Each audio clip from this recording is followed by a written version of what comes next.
नमस्कार स्टूडेंट। आज आप सभी लोग हमारे साथ इंग्लिश ग्रामर पढ़ेंगे। Students, today you all student will be study with us grammar part of English. Students, if you like my channel and see full video, then subscribe and like on bell icon.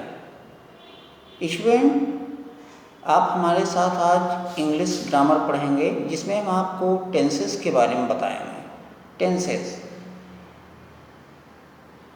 Students, शुरू से लेकर last तक हमारा ये video ज़रूर देखें और ये वीडियो आपको इंग्लिश राइटिंग से लेकर के स्पोकन तक स्ट्रॉन्ग कर सकता है।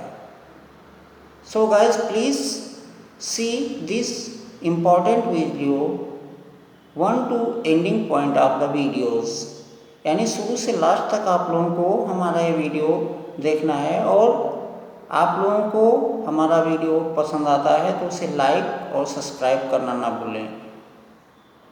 स्टूडेंट, हम लोग आगे बढ़ते हैं। Today your English grammar topic is tenses. Tenses के बारे में कई तरह से आप लोग पढ़ चुके हैं, लेकिन आज हम आपको ऐसा इजी वे बताते हैं जिसमें आप लोगों को ट्रांसलेट करने में बहुत ही आसान होगा। सबसे पहले आगे बढ़ने से पहले हमें ये समझना होगा टेंसेस क्या होते हैं। What are the tenses? Tenses are indication object of timing which have done by any subjects। किसी भी सब्जेक्ट के द्वारा किए गए कार्य को किस टाइम में किया गया है, किस समय में किया गया है, वर्क टाइमिंग और ड्यूरेशन को हमारा टेंस इंडिकेट करता है। जैसे आप हिंदी में पढ़ते आए हैं वर्तमान काल, भविष्य काल और भूतकाल, इसी तरह इंग्लिश में present tense, past and future tense होता है। इन टेंसों में 4 पार्ट होते हैं: present indefinite, present continuous, present perfect and present perfect continuous tense. Second is past tense, past indefinite, past continuous, past perfect and past perfect continuous tense. Next, third tense is future tense, future indefinite, future perfect, future continuous and future perfect continuous tense.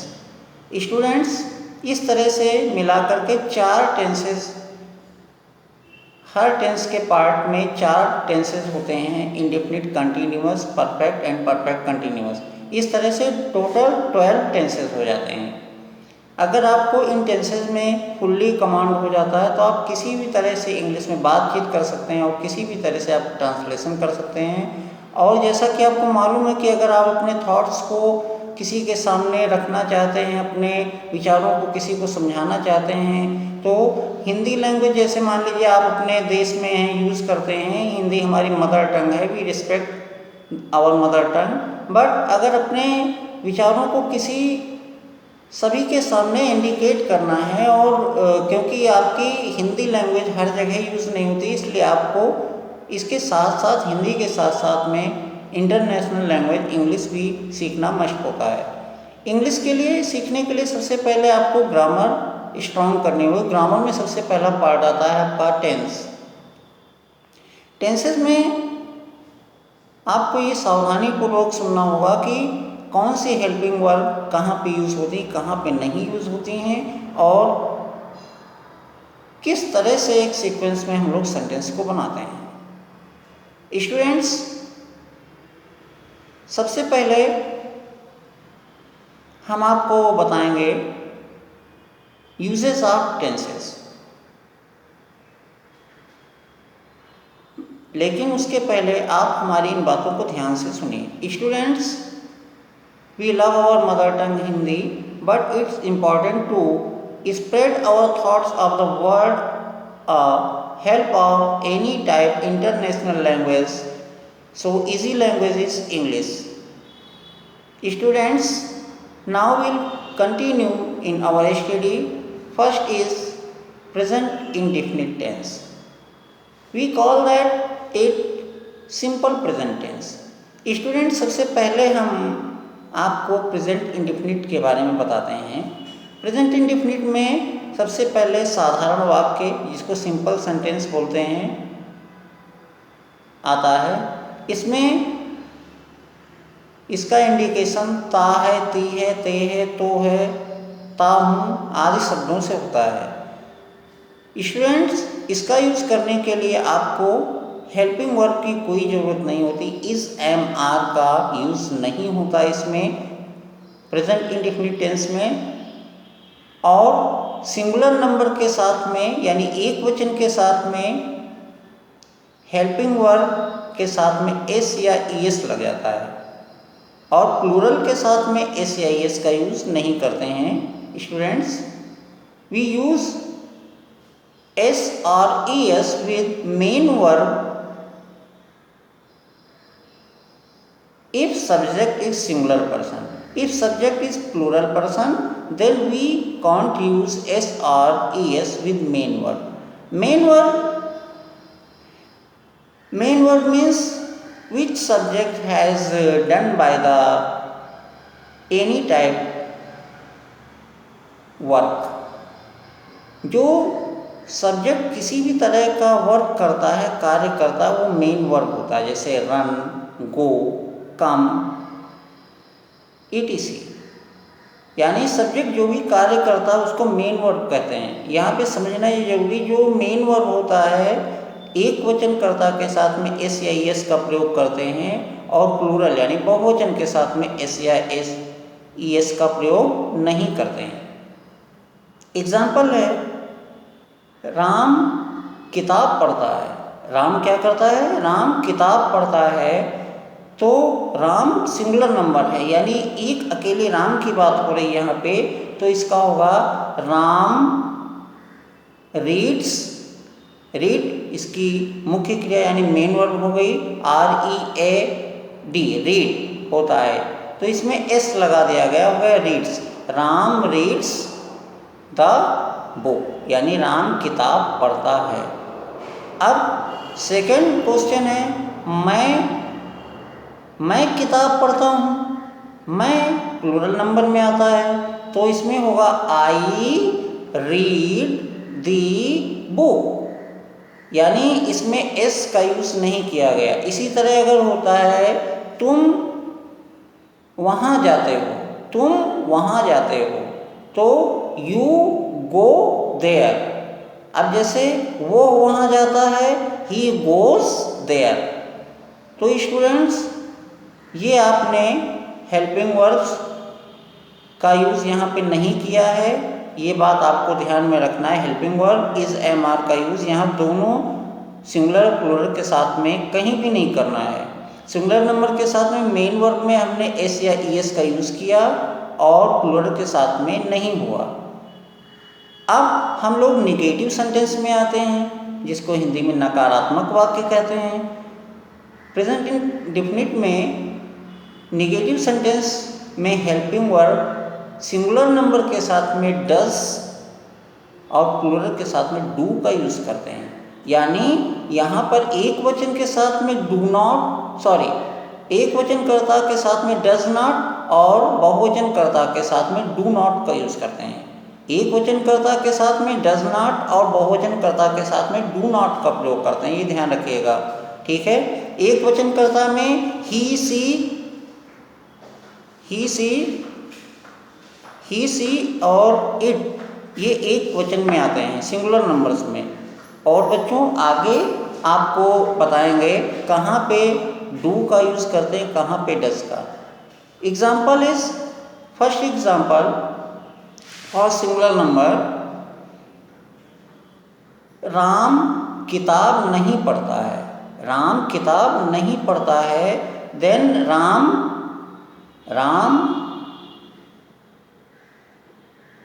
Does not. यहाँ पे Ram singular number इसलिए इनके साथ में does का use हो रहा है। Ram does not read the book. Ram does not read the book. यहाँ पे डजेंट का भी यूज हो सकता है, जैसे डोंट का यूज हम लोग करते हैं सिंगुलर नंबर के साथ में, यहाँ पे डज नॉट या डजेंट का भी यूज कर सकते हैं। इसी तरह प्लूरल नंबर में आपका आता है, जैसे तुम अपना कार्य नहीं करते हो। तुम अपना कार्य नहीं करते हो, तो इसके लिए यू प्लूरल नंबर में है।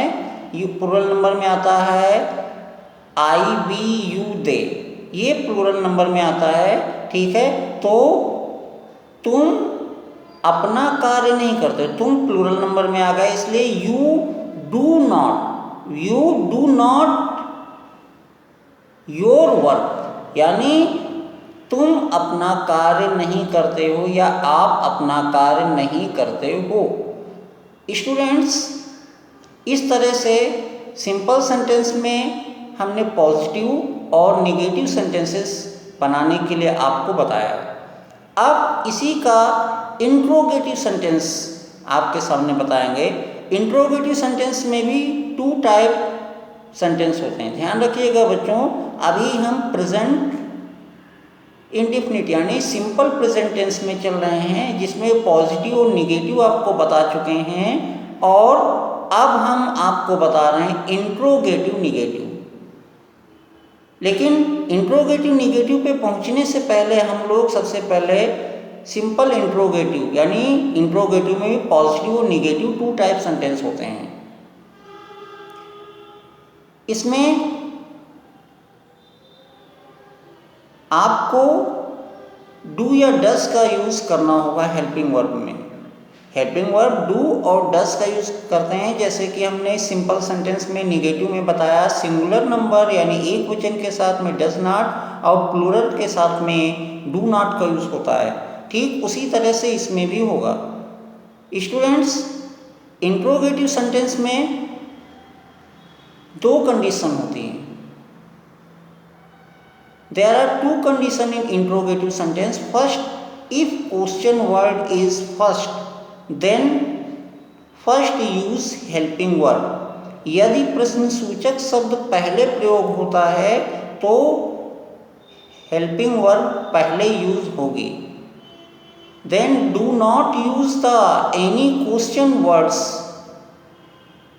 फिर उसके बाद में कोई भी क्वेश्चन वर्ड का यूज़ नहीं करते हैं। याद रखिएगा बच्चों, हम आपको बता रहे हैं, ध्यान रखने की ज़रूरत है। यहाँ पर हेल्पिंग वर्ब का यूज़ वहाँ पे पहले होता है जहाँ पर प्रश्नसूचक शब्द पहले प्रयोग होता है।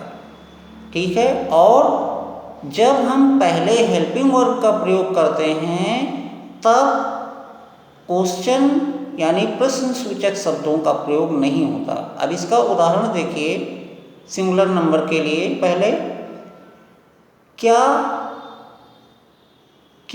वह अपना कार्य करती है? क्या वह अपना कार्य करती है? तो यहाँ पे हेल्पिंग वर्ब डज। क्या है इसमें? क्या आपका प्रश्नसूचक शब्द है जो कि सेंटेंस में पहले यूज किया गया। क्या वह अपना कार्य करती है?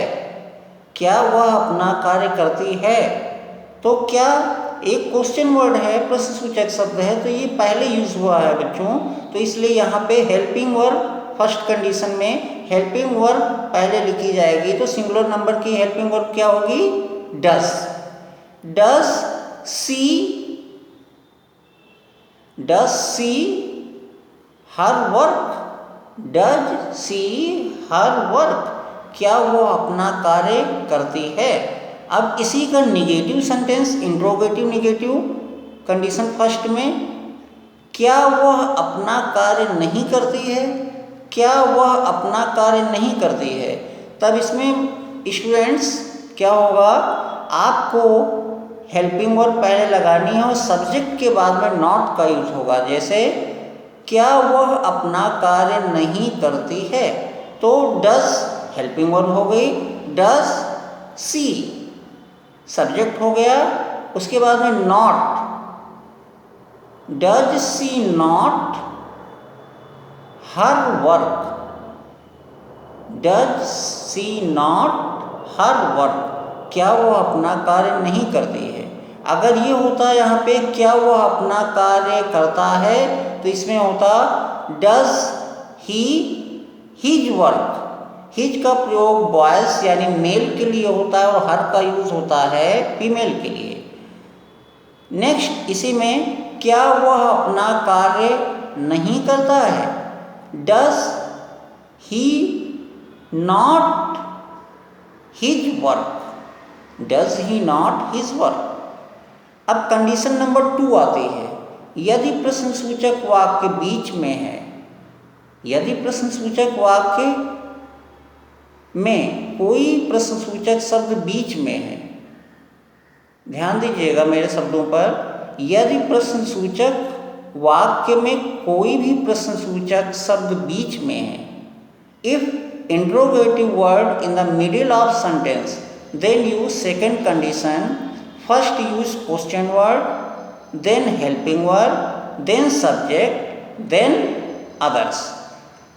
यहाँ पर अगर प्रश्नसूचक शब्द बीच में है वाक्य के, तो सबसे पहले हम प्रश्नसूचक शब्द की अंग्रेजी लिखेंगे, उसके बाद में हेल्पिंग वर्ब का प्रयोग करेंगे, फिर सब्जेक्ट, फिर उसके साथ में जो अन्य ऑप्शंस यूज होते हैं। एग्जाम्पल जैसे वह अपना कार्य क्यों नहीं करती है, वह अपना कार्य क्यों नहीं करती है, सबसे पहले निगेटिव से चल रहे हैं, वो अपना कार्य क्यों नहीं करती है, तो सिंगुलर नंबर के लिए हेल्पिंग वर्ब डज होता है, डज का यूज करेंगे सिंगुलर नंबर के लिए।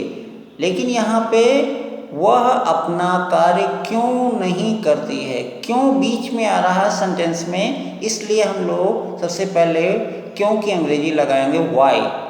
Y does she not work, वह कार्य क्यों नहीं करती है। अब इसी में जैसे मैंने बोला था आपको अभी पहले, वो अपना कार्य क्यों नहीं करती है, तो why does she not her work. Students second plural number के लिए, तुम समय पर क्यों नहीं उठते हो, तुम समय पर क्यों नहीं उठते हो, क्यों नहीं बीच में आ रहा है, ठीक है, इसलिए वाई डू प्लूरल नंबर के साथ में हेल्पिंग वर्ब डू का यूज होता है, इसलिए यहाँ पे डू होगा। Why do you not wake up on time, यानी आप समय पर क्यों नहीं उठते हैं या तुम समय पर क्यों नहीं उठते हो। स्टूडेंट्स आज की क्लास में आपको प्रेजेंट इंडेफिनिट में इतना ही बताएंगे। आज आपको प्रेजेंट इंडेफिनिट यानी वर्तमान काल के साधारण वाक्य में पॉजिटिव सकारात्मक वाक्य, नेगेटिव नकारात्मक वाक्य और इनके साथ में कौन कौन सी हेल्पिंग वर्ब्स यूज होती हैं, ये हमने आपको बताया। और आई होप स्टूडेंट्स कि आप लोगों ने अच्छे से समझा भी होगा और इसको ट्राई भी करेंगे। देन नेक्स्ट टॉपिक हम आएंगे नेक्स्ट डे लेकर के present continuous tense. Students it's enough for today's class. आज इस क्लास में इतना ही बताएंगे। Student I hope to all student you can understood perfectly and try yourself. If you liked my class, then you like and subscribe my channel. Thank you students. Thank you so much giving the time for English grammar class STD with Prince sir. Thank you so much. Like and subscribe it.